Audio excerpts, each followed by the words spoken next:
I've recently found myself to be a part of two discussions going on Reddit, both of which I feel involve the idea of manipulating people in order to grow your channel. One proposed the following method in order to gain more subscribers. Step 1. Perform a search and find people on Twitter with a similar interest as you. Step 2. Follow all of those people. Step 3. If they follow you back, send them an automated DM, thanking them for the follow and telling them about your channel. Step 4. If they don't follow you back within 24 or 48 hours, unfollow them. I am fine with step 1. That's one of the main ideas of Twitter. You perform search of a hashtag or a Twitter handle or just words, and you find people, you find tweets, and you're like, hey, I could tweet back at this guy. Hey, this person and I have something in common. Great. Step 2 is where I start to have problems with this tutorial or tactic, if you will. What is the purpose of following someone? Step 2 is to follow people. Well, following people means you're interested in what they're tweeting. When you click follow, it says, hey, we're going to take what this person's saying and we're going to put it in your feed so that you see it. But not according to this poster. In my discussions with this poster, they pointed out that follow has officially taken on new meaning because of social media. He didn't like that I pulled out the primary definition of the word follow, which is an adherent or devotee of a particular person, cause, or activity. He chose a later definition that says someone who is tracking a particular person, group, organization, etc. on a social media website or application. Honestly, I don't see a whole lot of difference in those definitions. Mine is just more broad.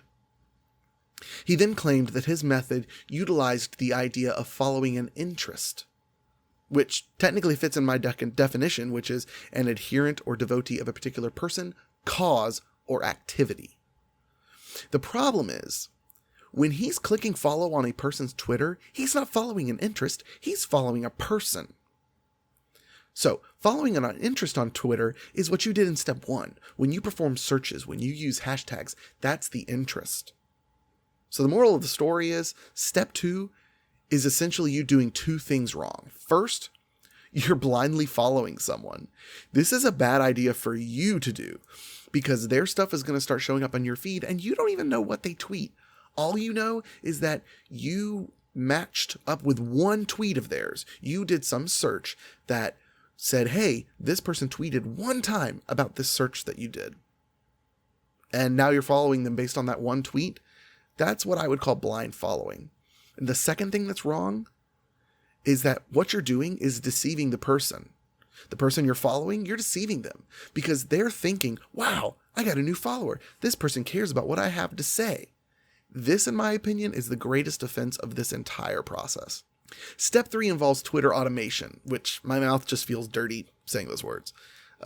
Automated or not, the idea of thanking someone for following you after you followed them is like calling someone on the phone and then saying, hey, what's up?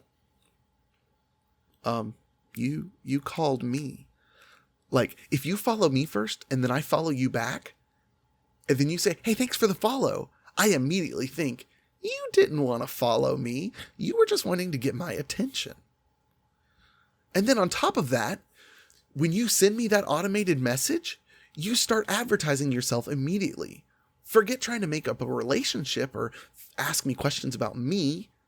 You immediately go to, hey, thanks for the follow. Hey, I've got a YouTube channel. You should check it out. You dummy. I followed you. There's a really, really, really solid chance that I already checked you out and saw that you have a YouTube channel. I've probably already seen some of your videos. Step 4 is just the icing on the cake. It's effectively follow for follow. You are literally saying, I'm only going to follow you if you follow me back. That's not social media. That's selfish media. The poster said that he does this because he doesn't want to max out the people he's following. Let me explain something to you. Twitter does have a maximum limit of people you can follow, but it's a dynamic limit. So as you grow in followers, your maximum follows grows. If you reach that limit, you're definitely not using Twitter properly. There's actually a whole lot more I could say about that, but we need to move on to the second half of this rant. Remember, that was only the first half. A few days later, another Redditor posted a tactic about gaining more subscribers, but instead of using Twitter, this one is used directly on YouTube. What they suggest we do, and I've heard this tactic before, this is nothing new. They suggest we go search for smaller channels like us, and we find one that we like their content, we like their channel, we like their games, we like their whatever. And then we start leaving comments on the videos we like. He also specifies that he leaves actual meaningful comments, not just, great vid, dude, check out my channel. And honestly, I have no problem with any of that, except that entire process, that entire relationship, that entire conversation is built on the idea that you're doing it so that the other person might look at your channel and might subscribe to your channel, even though you don't ask them to.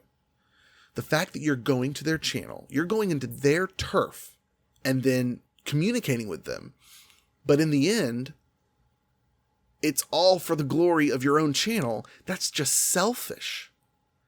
Are we taking our channels too seriously? Are we letting our desire for channel growth overtake our human nature? Is our hobby dictating how we interact with others on the internet? I mean, if you want to go find small channels and comment on their videos, I'm okay with that. But do it because you want to do it. That's the right reason to do it. But don't do it just because it's a way to get subscribers. I don't doubt that it will get you more subscribers. That doesn't mean that's the reason to do it.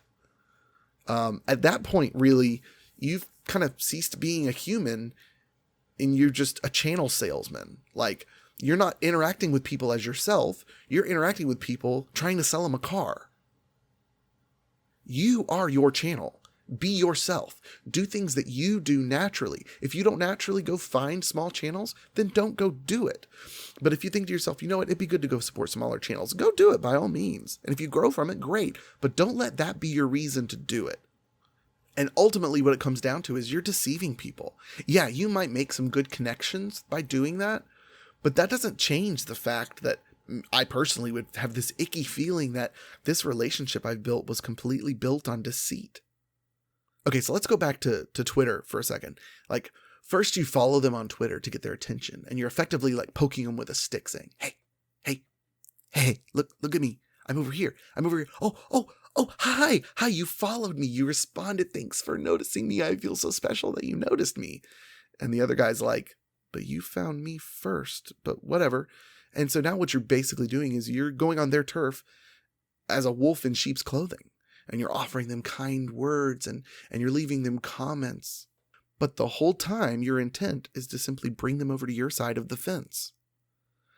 On top of that, and this is a big deal to understand, other Let's Players shouldn't be your audience.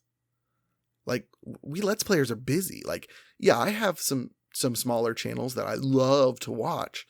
But for the majority, the ones that I'm subscribed to, I watch every once in a while, or I'll watch a specific series, but I'm not a devotee to them. I'm not a full-on subscriber.